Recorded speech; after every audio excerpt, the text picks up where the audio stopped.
In this video, we're going to show you how to install wiper blades on your Toyota RAV4 located at the base of your windshield. On this particular vehicle, we have two different size wiper blades. One is a 17, the other one's a larger one here, 24 inch. I'm going to go ahead and install a 17 inch on the passenger side here. So what we're going to do is lift up the wiper arm.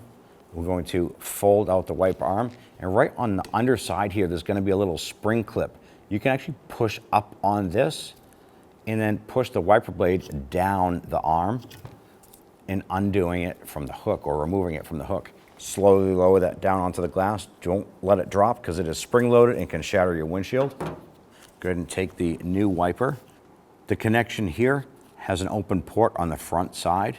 So you're going to lift up the wiper arm, install the hook into this, grab the wiper and gently pull it towards you, and it'll lock into place.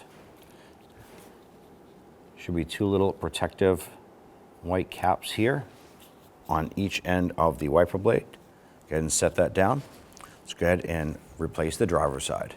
Grab the driver's side wiper arm, pull this up. Now this one here, we're gonna bring it all the way up and it'll hold itself in place. We're gonna do the same thing here, press it down on that clip, pull the wiper down the arm, unhooking it. Take the new unit, slide it in and pull it up. It'll lock into place. Don't forget to remove the two little tabs on either end. Slowly lower that down, and you're all set.